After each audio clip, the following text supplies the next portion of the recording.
곽수종의 뉴스 정면 승부.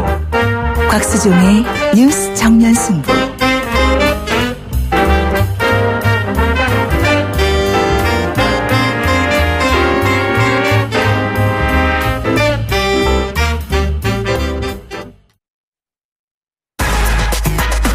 시원한 독살.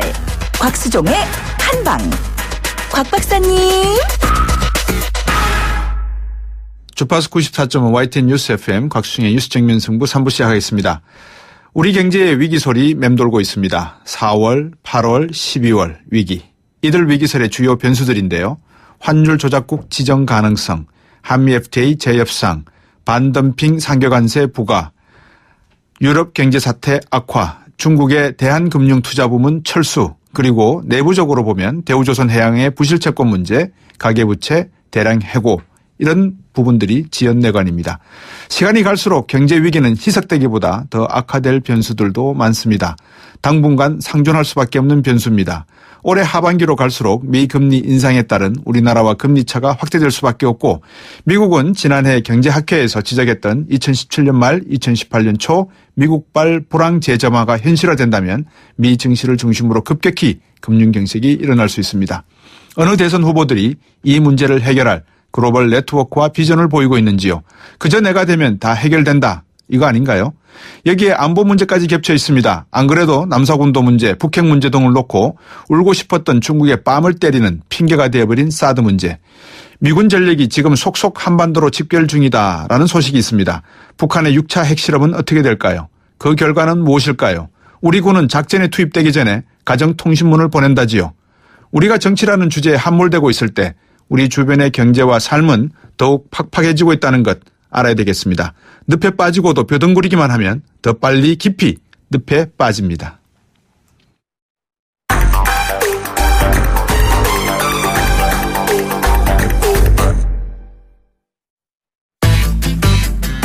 곽수종의 뉴스 정면 승부. 방송 들으시고 의견 있으신 분들은 지금 바로 샵 0945, 샵 0945. 짧은 문자 50원, 긴 문자 100원이 부과되는 휴대전화 문자 메시지를 보내주세요. 오늘 들으신 방송은 YTN 라디오 홈페이지와 곽수종의 뉴스 정면 승부 팟캐스트를 통해 다시 확인할 수 있습니다.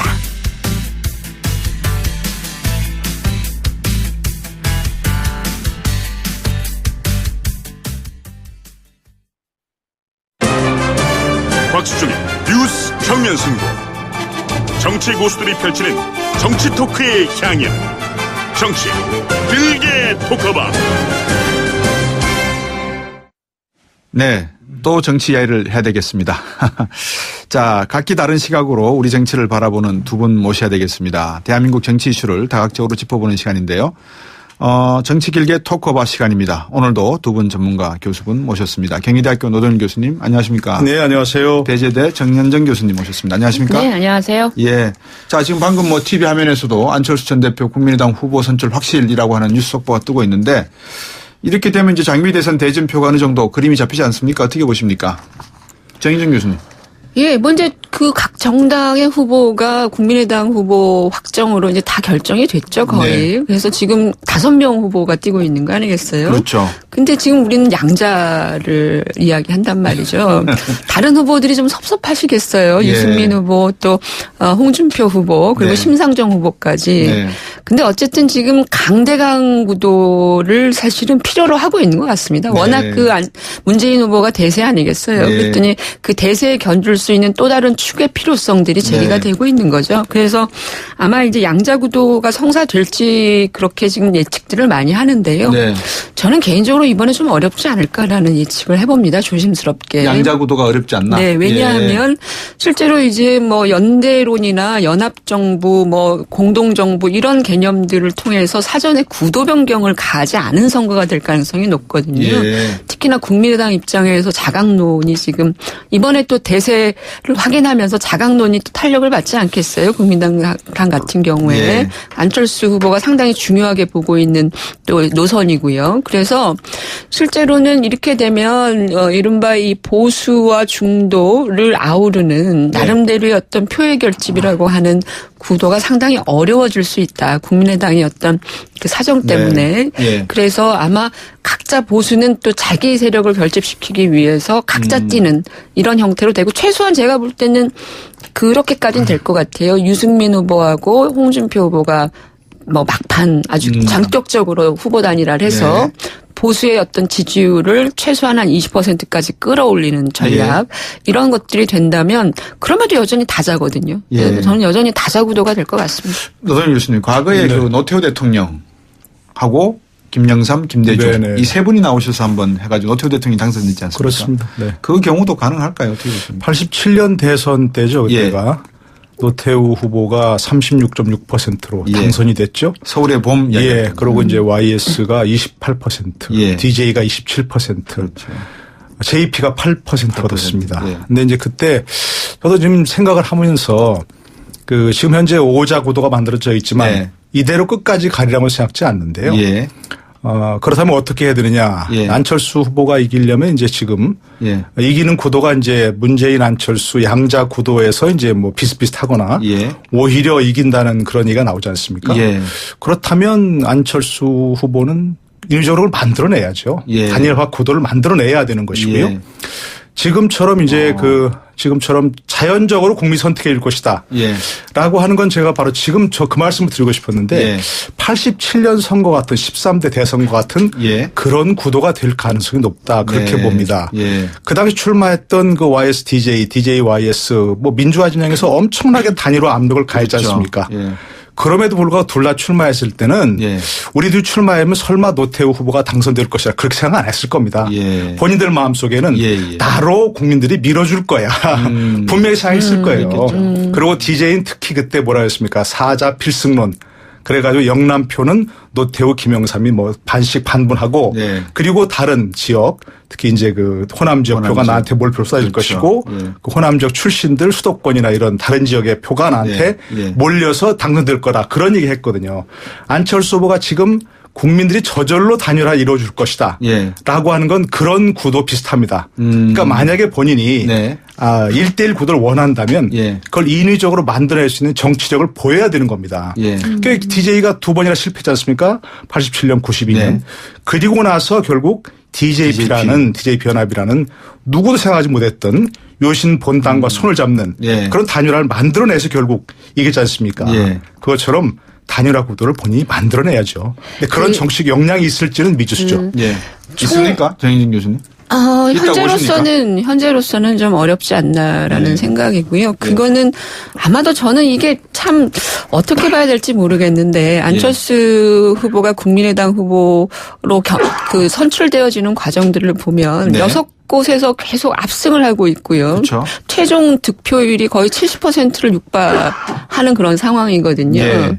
그러니까 굉장한 대세임을 스스로 확인하고 그러면서 안철수를 통해서 결집하자라고 하는 당내 이른바 자강론의 결집파가 더 세지면은 네. 밖으로 연대는 더 어려워지는 것이죠. 예. 혹시 안철수 후보는 어떤 방식으로 생각할 가능성이 높냐면 문재인 대세 인물과 나 대세 인물이 한번 같이 겨뤄볼 수 있겠다. 그러니까 이 선거는 인물 경쟁으로 가져갈 수 있겠다라고 하는 그런 생각을 하게 되는데 사실은 겉으로 보기에는 인물 경쟁처럼 보여지죠. 왜냐하면 자신의 지지율이 갑자기 그렇겠네요. 오르고 이러니까요. 예, 예. 근데 속으로 보면 이거는 인물 경쟁이 아니라 예. 결국은 최종에 가서는 구도 싸움이 될 가능성이 높습니다. 왜냐하면 네. 실제로 지금 안철수 후보 같은 경우에는 네. 지지 기반이 문재인 후보에 비해서 상당히 안정적이질 않아요. 문재인 네. 후보는 콘크리트 지지 기반이라는 게 30에서 35%를 갖고 있거든요. 네. 그건 어떤 일이 일어나도 문재인을 지지한다는 그러니까 충성심 있는 지지층이란 말이죠. 네. 근데 안철수 후보는 그게 없어요. 예. 현재로서. 왜냐하면 중도의 어떤 사실은 중도를 표방하면서 예. 만들어진 정당에서 배태된 후보이거든요. 예. 중도는 보십시오. 반김으로 갔다가 안희정으로 갔다가 그렇네요. 안철수로 다시 돌아오는 끊임없이 움직이는 것이고 충성도가 굉장히 취약하다는 것이죠. 네. 그들이 사실은 본인에게 마지막까지 표를 줄 거라고 기대하기 어렵다면 결국은 안철수 후보는 보수 이른바 보수 쪽에서 일정 부분 충성도 있는 그런 지지 세력들을 확보해야 되는 상황인데 예. 근데 사실은 보수 정당과는 지금 선을 긋고 있거든요. 확실하게 그것죠. 그렇죠. 예. 그게 사실은 구도를 만드는 거에 이미 포기하거나 실패하거나 자신이 얻어와야 되는 표의 기반에 대한 문을 닫아버린 것이고 또 박지원 대표도 그렇게 하지 않았습니까? 연대 얘기하면 문을 열었다가 셧다운을 올렸다가 이러는 것들이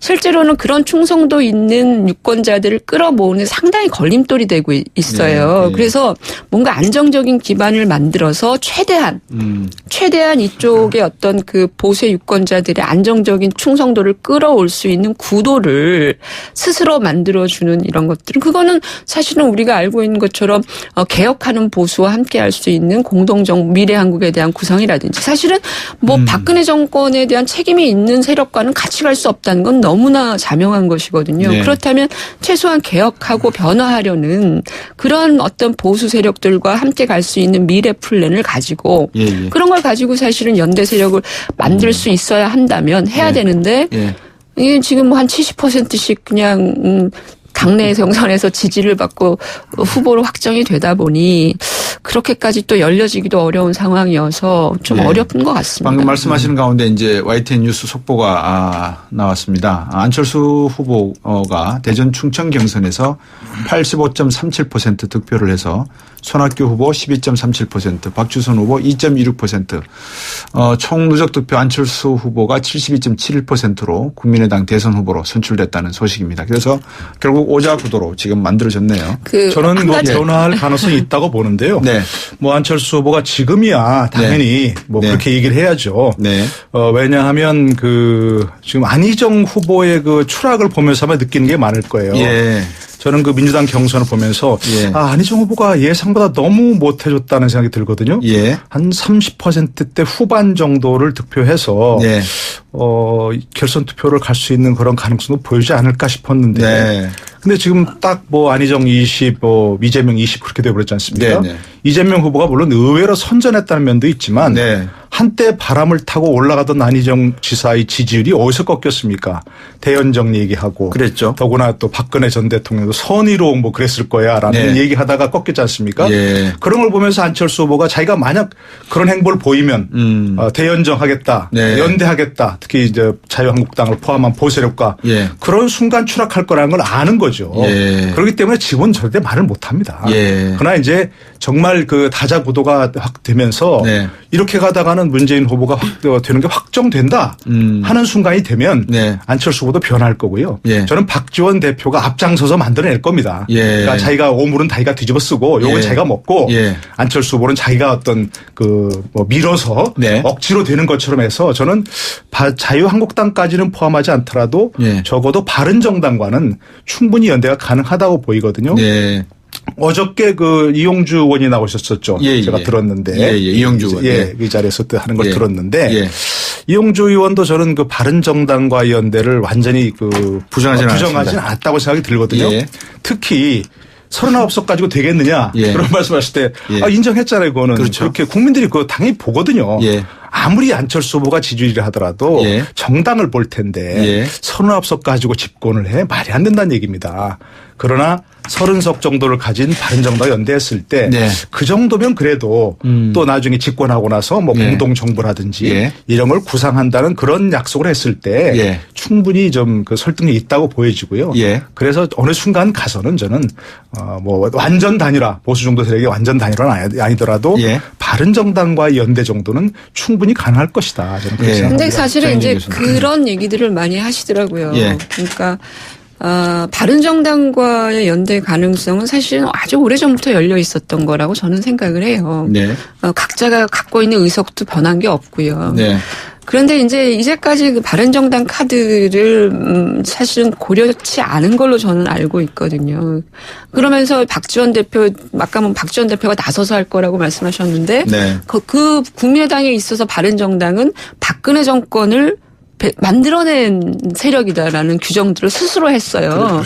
그러면 사실은 자신들이 이미 내놓은 말을 바른정당과 연대함으로써 또 이거를 뒤집어야 되는 그런 어떤 모순적 관계가 형성이 되고 있고요. 특히나 바른정당의 지금 유승민 후보나 정당 지지율이 굉장히 미미하다는 거예요. 그럼 그 정도에서 사실은 보수를 끌어와서 국민의당이 이점을 얻을 수 있겠느냐.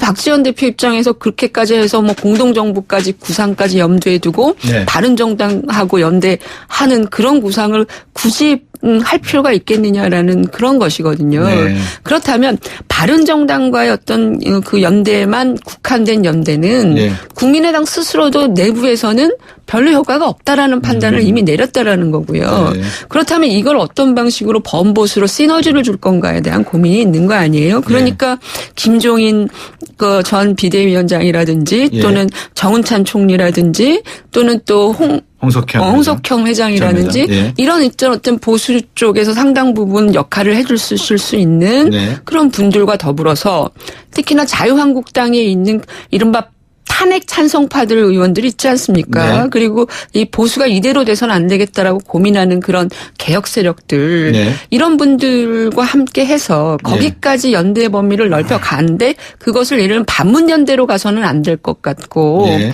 이른바 개헌연대이든지 미래과제를 통해서 뭔가 할 수 있는 그 틀을 만들어야 되는데 네. 그런 거에 대한 구상은 전혀 지금 갖고 있지 않아서 우리 능력 있으신 박지원 대표께서 얼마나 그 분발하셔가지고 이런 네. 어떤 복잡한 구도를 깨실지는 모르겠지만 예.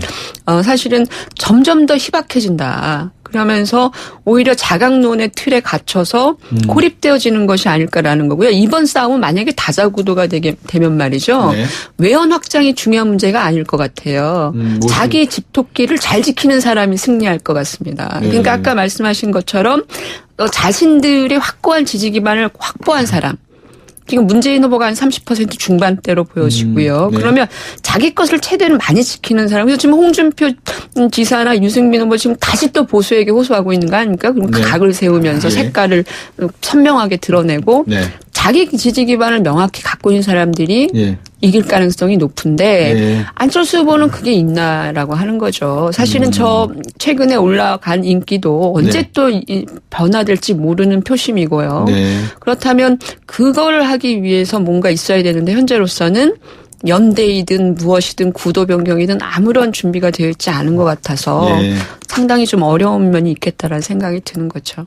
저는 네, 지금 그 겉으로 보기에는 뭐 준비가 없는 것 같은데요. 네. 다 생각을 할 거라고 믿습니다. 예. 박지원 그걸 좀 전 알고 계시는 듯 아닙니다. 저는 모르는데요. 아, 예. 지금까지 이렇게 관찰해보고 얘기해 주세요. 또 그 알고 얘기를 계시면. 이렇게 좀 여러 가지를 예. 지금까지 관찰해본 바에 따르면 예. 그 정치권 내부에서는 가만히 있지는 않습니다. 예. 좀 전에 아까 87년 대선 얘기했지 않습니까? 예, 예. 근데 97년 대선 때 두 번이나 실패한 DJ가 예. 97년 선거 때 승리했지 않습니까? 네. DJ 피연합으로 승리한 게 아닙니다. 예.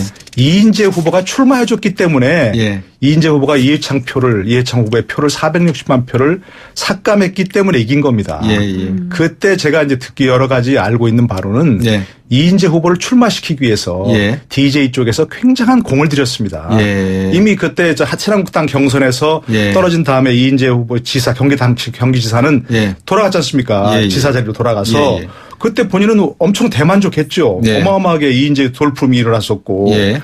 그렇기 때문에 출마할 이유가 없었는데 네. 첫 번째 패착은 이회창 후보가 이인재를 끌어안지 않은 겁니다. 네. 그냥 내버려둔 그런 상황이었고요. 두 번째 그런 상황에서 DJ 측에서 이인재를 출마시키기 위해서 엄청난 공을 들였습니다. 네. 그러니까 지금도 아마 제 생각에는 예. 분명히 어떤 쪽으로든 뭐 어떤 나중에 가서 명분을 만들기 위해서라도 여러 가지 생각을 하고 있을 거고요. 예. 이대로 가면 2등이라는 거 뻔히 아는데 가만히 있겠습니까? 예. 정현정 교수도 걱정하시다시피 이대로 가면 2등이라는 거 뻔히 아는데 예. 누가 2등 하려고 출마합니까? 그럼 1등 하기 위해서 예. 온갖 여러 가지 그 움직임을 만들어내기 위해서 예. 애를 쓸 거라고 믿습니다. 또 하나 이제 관건이 되는 문제는 그런 것 같아요. 지금 교수님께서는 이제 희망적이라고 하니까 저도 그렇게 믿고 싶고요. 아니 제가 한철수 후보가 그렇게 아주 희망적이라는 게 열심히 아니고 열심히 노력을 하고 움직임을 있다니까. 할 거라 네. 믿습니다. 그런 예. 얘기죠. 예. 교수님의 해안을 제가 이제 믿고 좀 아마 박지원 대표의 해안을 안철수 이름을 빌려서 하신 것 같아요. 그러신 것 같은데 저는 참 그런 생각이 들어요. 지금 교수님께서 말씀하신 과거에 있었던 여러 가지 DJP 연합의 모델이라든지 또 이런 과정들을 쭉 보면 나름대로 이제 세력 기반이라는 게 상당히 큰 상태에서 이루어지는 작업의 예. 과정 아니겠어요? 예. 근데 지금 국민의당은 상당히 미니 정당이라고 봐야죠. 39석이면 어쨌든 지금 양 사이드에 100석, 90석, 100석 이상 90석 이렇게 존재하는데 거기에 지금 껴있는 제3의 정당이란 말이죠. 그 정당의 어떤 기동력을 가지고 내지는 그 화력을 가지고 사실 자유한국당은 지금 몇 석입니까? 상대적으로 99석. 예, 99석인데 교섭의 상대로서는 상당히 좀 버거운 존재라는 생각. 물론 안철수 후보의 인기도가 상당히 존재하고는 있지만 네. 그런 상황에서 어떤 형태로 사실은 교섭에 들어가야 되냐면 결국은 뭔가 지금 역할 분담이라든지 이른바 권력 분산이라든지 이런 모델에 대한 고민들이 필요할 거예요. 네. 근데 그런 거에 대한 구체적인 플랜이 없다라고 하는 점. 네. 그리고 계속해서 국민의당은 단독 집권에 대한 플랜을 계속 지금 얘기를 하고 있거든요. 네. 그래서 제가 이제 불안하게 느끼는 거는 최소한 좀 뭐 그런 모델이 하나 좀 나와줘야 되는 거 아니냐. 네. 그래야 이게 이제 사실 서로 간에 그 그림을 그려나갈 수 있는 건데 네. 이게 없어가지고 알겠습니다. 준비 좀 하셔야 되겠다 이런 생각이 드네요. 4부에 계속해서 두 분 말씀을 드려야 되겠습니다. 지금까지 지금 청취자 여러분들은 경희대학교 노동열 교수님 그리고 배재대 공공정책학과의 정윤희 교수님 두 분과 함께 하고 계십니다. 4부에서 이어가겠습니다.